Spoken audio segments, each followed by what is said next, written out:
Hey everyone, welcome to another episode of Clockedin with me, your host, Jordan Edwards. I'm thrilled to have you tune in as we dive into the dynamic world of productivity, success, and stories of incredible individuals who've mastered the art of getting things done.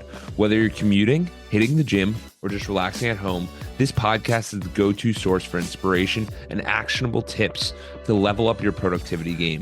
I'm on a mission to unravel the secrets of those who seem to effortlessly manage their time and achieve their goals. So if you're ready to clock in and unlock your full potential, you're in the right place. We've got a lineup of amazing guests, industry experts, and thought leaders who will share their insights and strategies to help us crush your to-do list and make the most out of every moment. Get ready to get inspired, motivated, and equipped with the tools you need to supercharge your productivity. This is Clockedin with Jordan Edwards.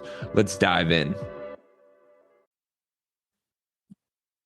Hey, what's going on? I got a special guest today. We have Michele Leavitt, the Pivot Catalyst. She catalyzes momentum for leaders and teams through keynotes, leadership sessions, and peer coaching, group coaching, consulting, and software to sustain alignment and momentum. She's the author of The Pivot, Orchestrating Extraordinary Business Momentum, and her most recent book is Pivot to Clarity, Get Clear for You, Be Clear for Others. Lori, how are we doing today? I'm doing great. Thanks, Jordan. Yeah, we're super excited to have you on. So, Lori, where should your journey start? Who are you? Where does this journey begin? I heard one of the people that you had on saying, we get to choose where we start when you ask us that question when we were born. So I am going to start with, you mentioned that I'm the pivot catalyst. So let's just start there.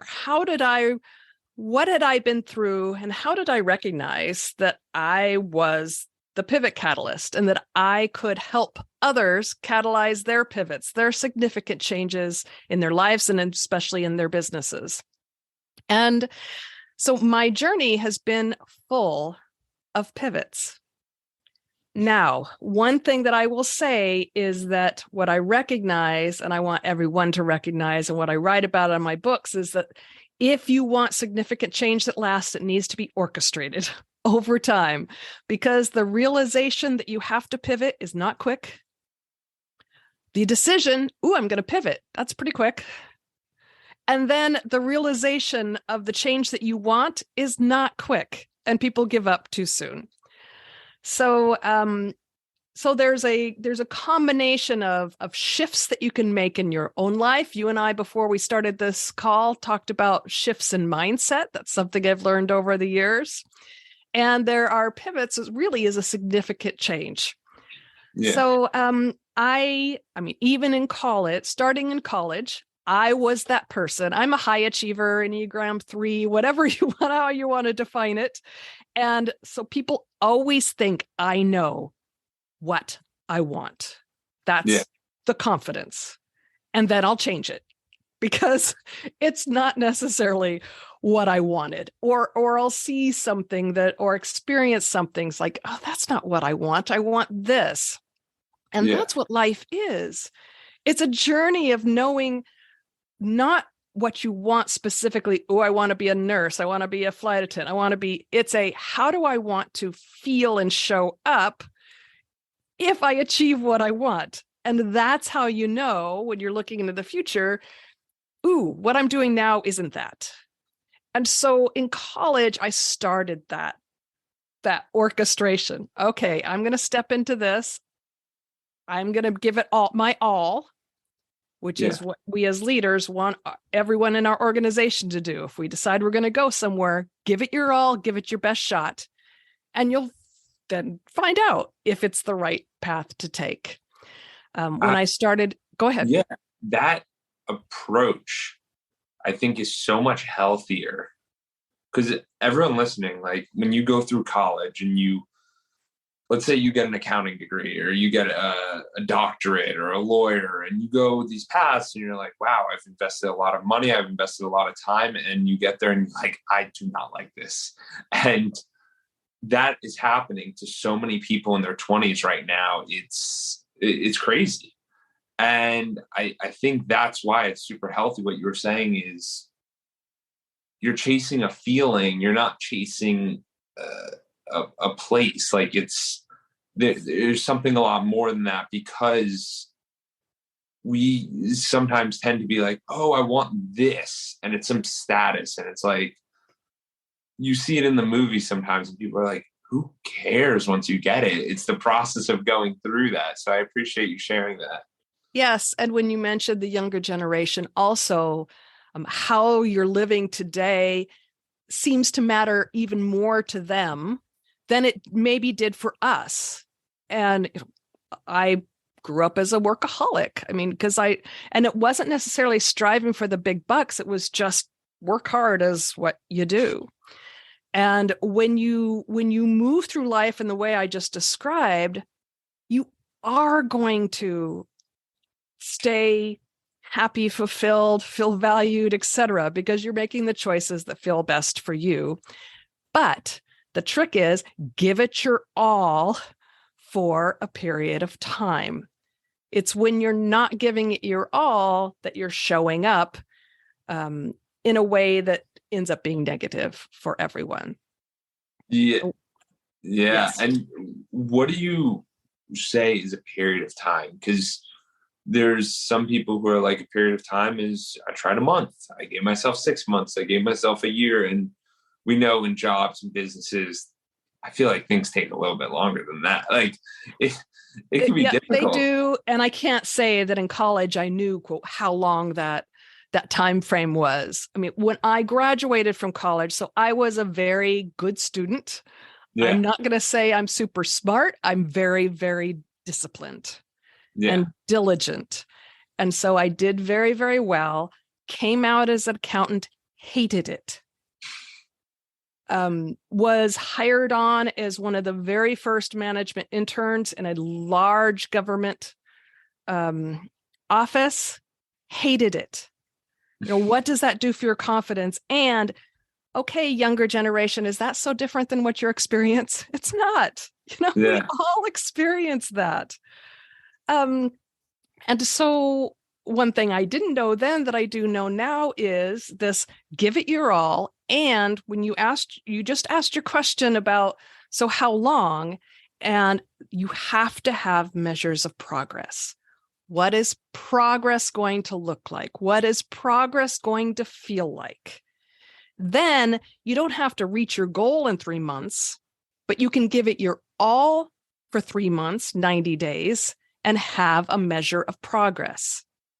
Am I seeing the signs that I'm on the right path? Yeah. This will also help you be more resilient, because when you find you're not on the right path, you feel you've wasted time. You feel maybe you've invested a lot and you're going to lose it. I'm also became an entrepreneur after being in corporate for a while. And I guess I was always an entrepreneur, but I Yeah. didn't know it until I came out and became one.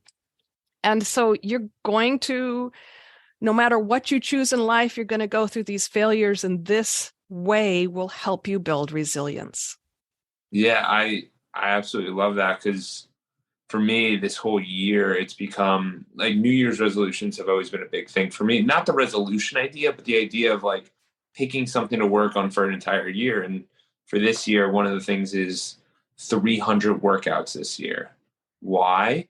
Because it's very actionable and it's very like manageable. So I Mm-hmm. completely agree with this concept of what you're saying, because you're like, I'm ahead of schedule, I'm behind schedule, I'm right where I need to be, and you won't see those little micro improvements because you're living with it every single day. So it's hard for you to tell unless you measure and monitor. So I think that's so important for anyone realizing anything in their life, that they're looking to make a change or looking to grow on. Yeah, absolutely. Right. And so take that into a business context. Team, leader. A leader wants change. That's why I say it needs to be orchestrated. And I'm not saying that the leader is commanding. Think of the leader of an orchestra. They're not out then jumping off the podium and going into the seat of the violinist and starting to play. No, that's not what they do. In fact, when you see someone conducting an orchestra, they don't actually do much at all. Some of them just they just don't do much at all, right? And yet it's the tone, it's the energy, it's the wider view that they have, that they're helping everyone work together in concert. And that's what leaders do. And everyone else, though, in the organization is going through their own shifts. So if the organization needs some change, it's up to the leader and all the leaders throughout the organization to understand everyone around you and understand what they need for themselves. And so while you're measuring progress towards some, I'd say, concrete goal, perhaps each person is measuring progress toward, okay, is what I'm doing now and these things I'm doing moving me toward a goal I want? Yeah. And that type of leadership is what gets these two words that you said in my intro, alignment, because it's not just aligning your role, what you're supposed to do in your role with what the organization wants, but it's also aligning you with your role. And that is key. That's what alignment is. And then momentum, you can move fast towards some goal, but if it's short-lived, if it's a goal that no one's checking progress along the way, so when you meet it, you didn't even want it. I mean, there are all these kind of things, or no one really wants to do it, etc. You might have momentum, swiftness for a time, but you don't have alignment. So you really need them both. And I've done a lot of study of organizations that had breakthrough performance, and every single one, while they were having this breakthrough performance, was in a state of what I called aligned momentum, where alignment and momentum are both in place. And that is what, a leader could orchestrate over time. Good examples are Alan Mulally when he was keeping Ford out of bankruptcy. He did things that pulled the team together and had this clarity and tracked progress, etc. It didn't live past him. So it's not perfect. You don't always stay in a state of aligned momentum, but if you're aware as a leader or as a person of what you've done differently, what you've done in order to get in that state, you can always be aware, I'm not in that yet. What should I try next? Because it's only in that state of aligned momentum that breakthrough performance happens. Only for us, for businesses, for anyone. Wow. I love how you broke it out into the individual themselves and then also the corporation. So how did you find aligned momentum for yourself? Because you're going through this journey, you start with your jobs, you're not in love. Here's where the resilience comes in. So, because we all get disappointed and disheartened, right? When you know what aligned momentum looks like, and you're an achiever like me, and you're not in it, it's frustrating, right? Absolutely. You have to have the ability to know you can get out of it. And that's where I have empathy, because we've all been younger, for the younger generations, because they haven't yet gone through, many haven't, some haven't yet gone through the stuff that doesn't work. Yeah. To learn that they can make it out of it. And so when it doesn't work, it's just a big hole. Yeah. I know that I've been through lots of big holes in my life, dropped in, climbed out. And so when I get into another one, it's not debilitating, because I know I can make it out of that hole. Yeah. Yeah. I mean, what are some of these big holes that you refer to? Like COVID? I'm just curious, because I sit there and you don't even have to speak about yourself, but it's just, is COVID a big hole? Like, what are some of these holes that we dive into? All right. So one of my big holes. So I was in corporate for about 17 years, was successful, but didn't feel a fit. Actually, back then, being an achiever and seeing where things could change, and being a female who was not aggressive, not assertive, but just got stuff done. All of those things were counter to how the corporation worked. Yeah. So, no one really wanted to change. No one really wanted to approve. They were just comfortable with what they had. And that's when I went out on my own, I realized, oh, wait, I've always been wired as an entrepreneur. I just didn't know what one was. Wow. My purpose, one of my purposes now is that work should be great for people like me. I'm not one of those that say, ooh, everybody should leave corporate and become entrepreneurs. That's not a right fit for everyone. So when I became an entrepreneur, that was one of the biggest holes I fell into. And it had to do with people. I grew up a very, very trusting person. Now you have to trust. I now do coaching. If you don't trust people before, like immediately, you cannot be a good coach. Yeah. And yet you have to be able to set boundaries and go through the awkwardness to let those boundaries be known up front with some people. And I met a lot of liars, cheaters, and so on in the entrepreneurial world. Oh, absolutely. And so that was the biggest hole I fell into. I mean, hundreds of thousands, maybe millions of dollars were taken from me. I earned them and they were just like taken because I had the wrong circle around me and I hadn't strengthened my my courage to be forthright, or my circle of trusted advisors that could say, Lori, you shouldn't be dealing with that. Or you need to say no to that. I didn't have that around me. So I had to go through a journey of completely switching, well, not almost completely switching around that inner circle that I had around me. And that was hard. Yeah, it's very important. And that's why, like, what you make me think about is when people go, oh, I have the 5 friends around you, like, you're more like the 5 people you spend the most time with than you realize. And they've proved that out with income, with a bunch of different areas.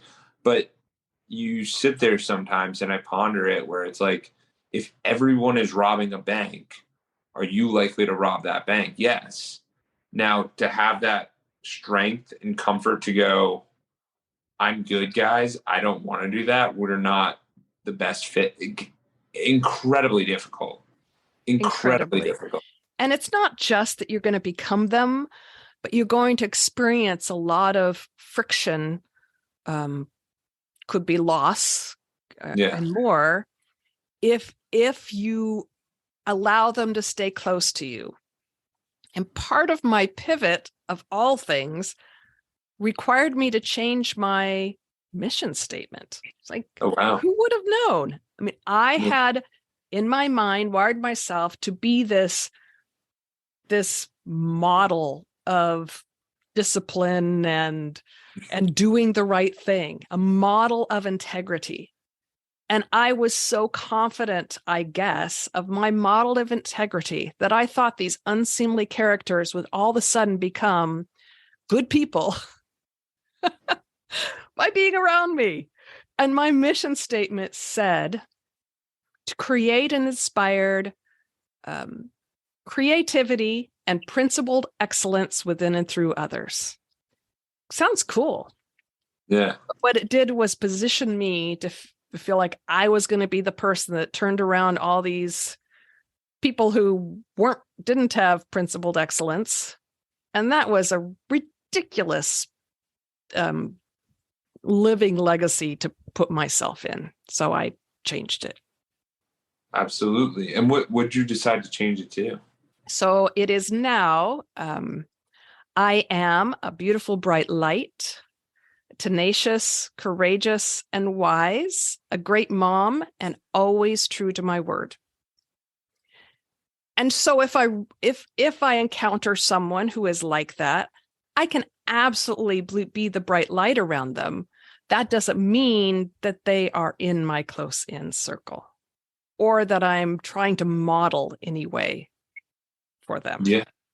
Yeah. And it's a very cool difference, because it's funny because when most people are focusing on services for other individuals, it's how can I help them? How can I help them? And then it takes time to realize that, yes, I can help other people, but I can't help other people until I'm helping myself. And I need to be that person in the best place that I'm at. So that's awesome.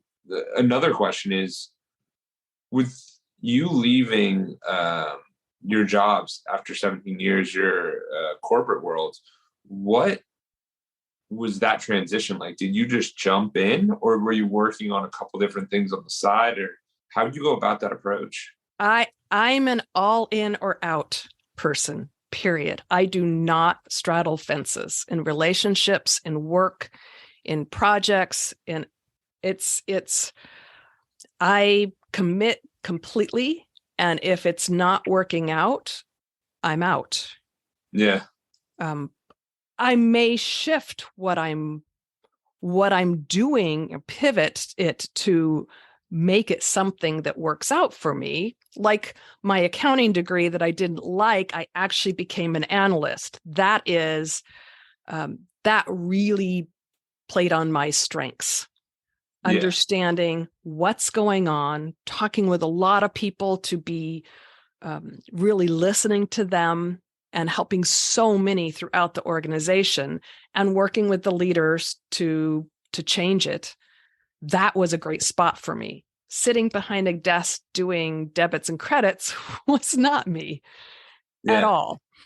And so, that was, I'm still in accounting, but it was a pivot with within it. So when I left corporate, one, I had to, well, I didn't have to. I shouldn't say that. The division I was heading up disappeared. And it disappeared because the healthcare administration and insurance business I was a senior manager in became acquired by a much larger organization. And there was conflict between the clients that we had and now this new insurance business. So basically, they were other agents from this other agency were, quote, stealing people, the healthy people from the block of business. Anyway, it just wasn't good. Yeah. And finally, they had the wherewithal to just, okay, we shouldn't do this. We'll get rid of the department. And I chose not to get another corporate job. Yeah. Many reasons went into that. And I what I made went up by 5 times within the first year. Oh, wow. It was not and I hadn't planned it at all. And I did not know I was an entrepreneur. Wow. And it was one of those whacks from the universe, God, whatever you want to say, that went, nah, you belong here. Wow. And I probably resisted it. I mean, I knew I didn't fit in the place that I was. There were some things about it, which every role has that. Some things about it, of the people that I worked with that I loved. The internal culture was not good. Yeah. And so that was difficult. And yeah, I did really, really well. It was not a problem. My first shift was as a consultant, which is pretty common. But within 4 months, I was designing software for the healthcare industry, and it was extremely successful. And then that's just what I do for a living. When I turned that circle around, which was about 10 years later, that's when as part of that journey, that's when I became a coach. And that was also another big shift for me, because as a consultant, you're the person there to give advice to other leaders. And you are the person everybody turns to for that advice in the room.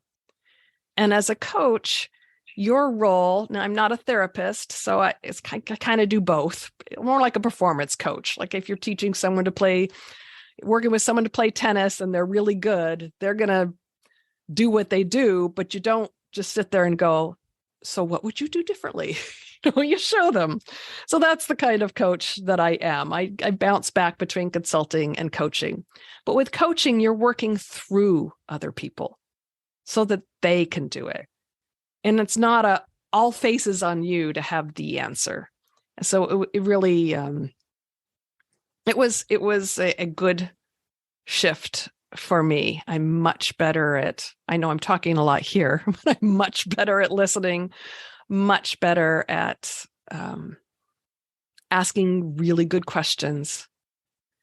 And that asking of really good questions is what is necessary to aid the orchestration of change and pivots. Yeah.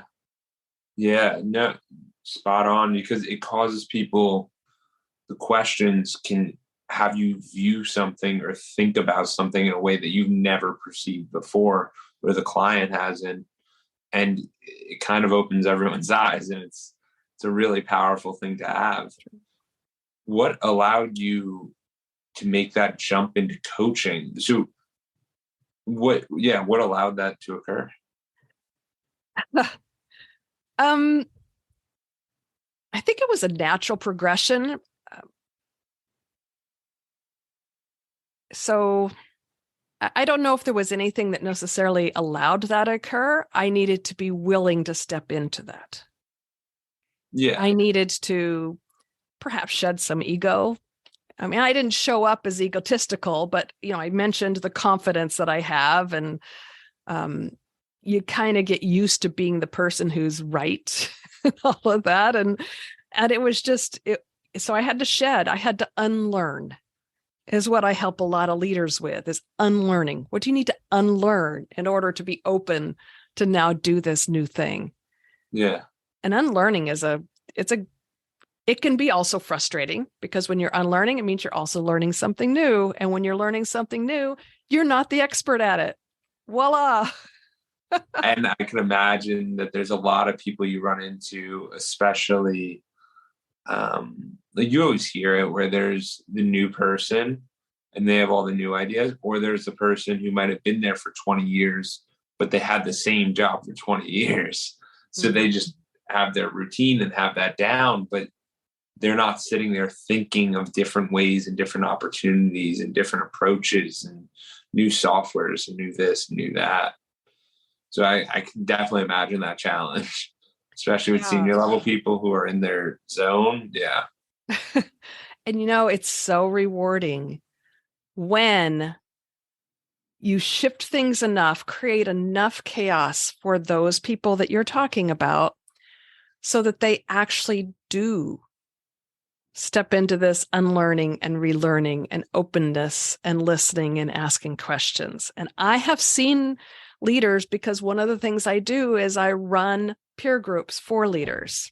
And it is a safe place where you can talk about anything, which means they're not only talking about things about themselves and their business that maybe anybody else would have an agenda around. A consultant wants to be paid to give the advice and wants to stay there forever in general. Their board has particular expectations of them. This is a safe place. And I've seen them change from command and control. They have to be wired such that it's not that they are necessarily that way. It's just what they feel that they were supposed to do as a leader and got used to it, to someone that's more collaborative. And it's not a shift that's going to be made right away, because if people are used to always going to you for everything, and all of a sudden you say, well, don't come to me anymore, it's just weird for everyone. And it could be hard. Or if you say, I don't know, and you've always known, it could be awkward. So it takes some time. But I have seen transformations like that. And when those changes have made, I've seen a business go from being deeply in debt to increasing their revenue and their profitability by 50 to 100%. It's amazing. And you would say, wow, that's a lot of power with the leader, but it's that actually the leader is now free to, not willing to, but like freed to disperse that leadership throughout the organization. And amazing things have happened. Yeah. And I've done some organizational research where if you look at the structures and the top-down dynamic, and you can see it when there's a change. It takes a while to see the change, but you can tell when there's a change of, wait, we have the power to do it ourselves. We don't need approval on every decision. This is different. You sit there and you start to realize you're like, everything can run its own and report back. It's just a very healthy structure for the organization to run. And they start seeing, I mean, that glow in their eyes when they say, wow, this person really knows a lot, or this person is really stepping up, when their expectations of everybody else were so much lower before. I mean, you could just feel how the energy improves throughout that organization. Things like that happen. And yes, it doesn't happen right away. Yeah, I think it's what you brought up, expectations, because a lot of people think about it. If you have high expectations of people and they let you down, they've let you down several times, you're like, I'm just going to do this myself. And that's what it takes for a lot of those high achievers to get there is, I'm doing it myself. And you start to have to rely on a team as you get higher and higher up in an organization. And it's like, how can we make it winnable for everyone, but in a working environment for these people? It's interesting. Yeah, it can be difficult to learn. I do work with some leaders who have actually been in that position of authority for quite some time, and yet still are in that expert mindset. And I can empathize with that because that's what I was for so long. When I first became a manager, I think I was a bad one. I mean, I was good at the mentoring and helping people know how they do their work, and I wasn't unkind.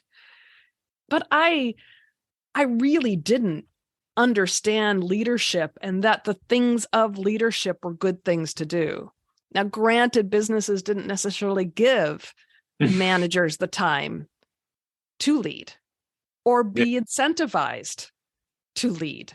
And many times you had your work you had to get done as well. So I'm not like kicking myself too hard. I also realize how much more I could have done back then. So if someone's a leader listening to this call, what do you think some things they should implement? So one thing that I do in the software that I have developed, one thing that I've seen, I was in the performance management space for a really long time. Basically, that is making sure that the work being done is aligned with the strategic objectives and measuring it with key performance indicators, et cetera, measuring that it gets done. That's all about work. That doesn't include leadership. And what dawned on me was that we are asking managers to lead better, and we are only giving them tools to manage work. Yeah. What's that? And then in their spare time, they have to maybe find time to do what they think is leadership. And they're overwhelmed and super busy. And if you wonder why the middle is kind of messy in organizations, that's a big reason. So I was like, how do you make this practical, just natural to do these things as a leader and weave it into work, the workday, because there's still work to be managed as well. Yeah. And yet, of course, in a perfect world, you want people to self-manage themselves, and you as the leader are really, you're managing, sharing the resources, making connection, and you're building people up. That's the leadership part, so that they can do their best. that's a very that's an energetic cycle, right? So anyway, so I created something that has more about assessing the culture in the organization and having one-to-one conversations with people about the future and not tying in something about the past when you're talking about the future, because our minds are not, our minds and hearts, we hear something about what we've done, and it's not putting us in the mindset to talk about the future. And to still have reviews, because people want to know, are they on track? But that the reviews are different.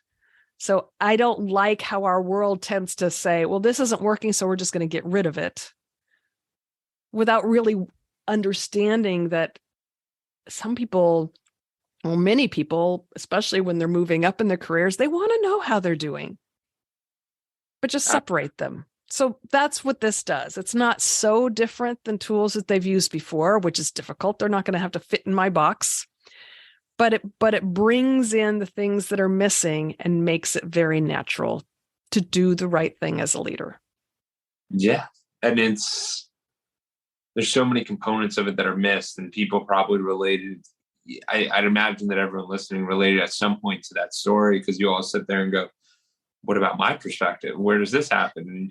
And I've had this issue, and everyone relates in a different way, but it's just, we're humans first, and then we have the work second. And you need to understand an element of psychology, which is missed out in a lot of business. And it's, if you can understand the people, I think you'll get a much better, incentivize them. You'll get a much better result and much happier culture. The only thing that I believe should be thrown out is stop putting people who don't like other people in the role of manager. Just stop that. Well, it's interesting, because with your experience with corporations, do you find most that's usually the structure, is that the person's good in the role, and then it's, oh, they can be the manager now. And it's like, that's a completely different skill set than the person who was the salesperson, for example. You go, it was the top salesperson, now they're the sales manager, because they think that's the progression. But in reality, that's a completely different role, completely different skill set. I'm not sure why that person got that role. Yeah, I'm a strong proponent to having both an achievement track and an advancement track. Some people are better suited, because that person who's now increased their position in order to get the higher pay in the office and whatever, it's incentivized. The team isn't happy, but they're not happy either, because they're not doing what they enjoy, what they enjoy and feel they're good at.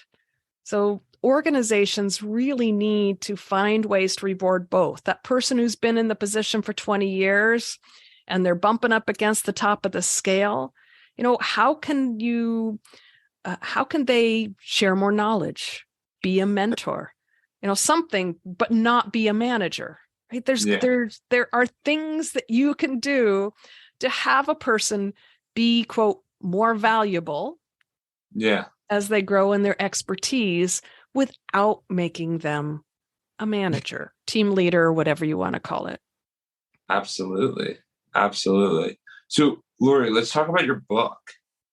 Where did you come up with this idea? How long? I know books are incredibly difficult and they take a long time. So how'd that all work for you?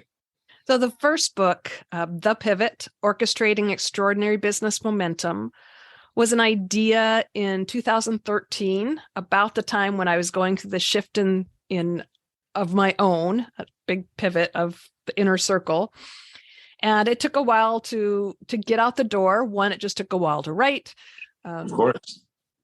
Because it's not just prescriptive. The other is, it took a while for me to get my head around, who am I to send out another business book? Because there are so many. And I had to just get over that and realize it was the gift that it is. And it follows what I mentioned to you earlier, that the pivots are orchestrated, and introduces this state of aligned momentum. And because I do measure progress of things, I identify 6 aligned momentum key indicators so that it can be tracked. Are we moving toward this state? And then there will be 6 more books, each on one of the 6 align momentum key indicators. And so the second book, and my vision for those is that they're all smaller airplane read type books that address heart and head, are more transformational, easier reads. And the first one was Pivot to Clarity. And that's in 2 parts. One is, what does it mean for a leader to be clear about the future? It's the future. So when you're talking about clarity about the future, you're never going to know the future.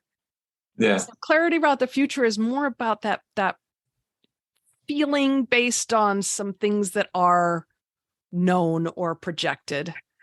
But you're never gonna, it's gonna, as you move towards it, it could change. Absolutely. But it's you having enough so that you can set direction as a leader. And I don't mean directing people, I mean setting that North Star. So that's getting clear. And then the being clear part is, I am just so tired of we executives being in meetings all the time, talking about strategy. And then we put it into a budget and think the budget is going to inspire everybody to do something differently.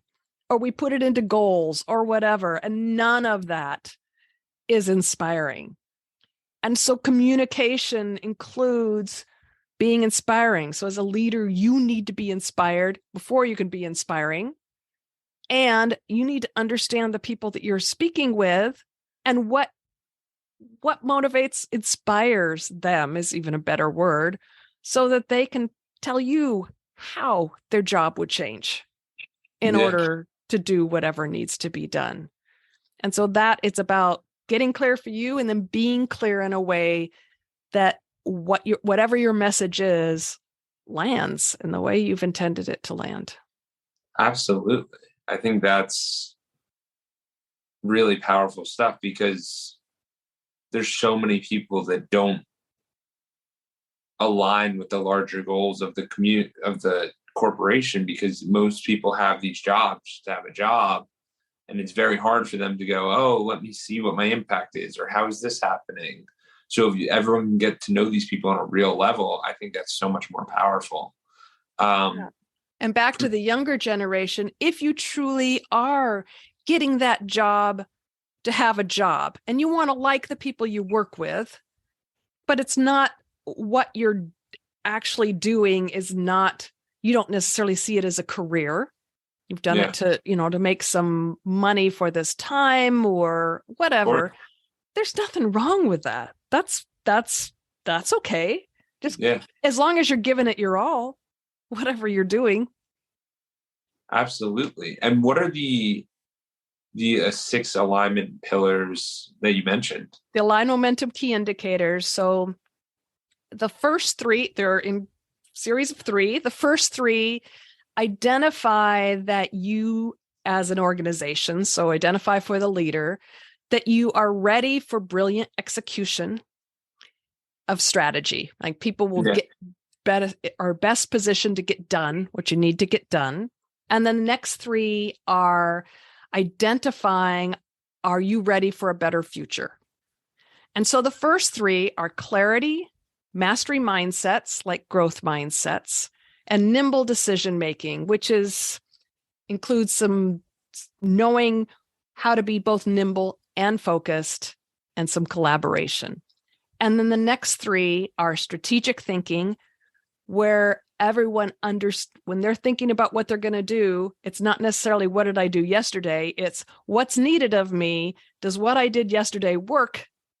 And now what will I do? So strategic thinking, talent adaptability, which is what my next book will be on, and managers as coaches, meaning at least having coaching skills. I love that. That's awesome. So, Lori, I know our time's running low. What is it that you want to leave the people with, / where can they learn more about you if they're interested in hearing about you or how you could help their corporation? Or So one thing that you've brought up in this call, and I have too, but we've not said the word, is curiosity, right? You've asked questions of me in a state of, well, that's kind of interesting. And you had something to say about it, but you also wanted to ask me more about it. And same, I didn't know what you were going to ask me. This isn't planned, right? It's just a conversation and it's real, right? Yeah. That's what I would like to leave everyone here, right? Be open to those ad hoc conversations. Be open to asking questions of someone in a way of truly seeking to understand, and be open to you being vulnerable to answer someone else's questions about something in your life you didn't expect to be asked about. And if you get comfortable with the discomfort of doing that, you will help move yourself forward through life much more smoothly. Incredible. And where can people find you? The easiest is my main website, which is thepivotcatalyst.com. It's also under my name, but the Pivot Catalyst is easiest to remember. On social, it's at Pivot Catalyst. So just think of Pivot Catalyst and you will find me. Absolutely. And I'll put that all in the show notes. Thank you, Lori. I appreciate the time. Thank you. Thank you for reaching the end of the podcast. For that, we'll give you a complimentary coaching session in the link below with Edwards Consulting. Hope to see you there and have a great day and keep clocking in.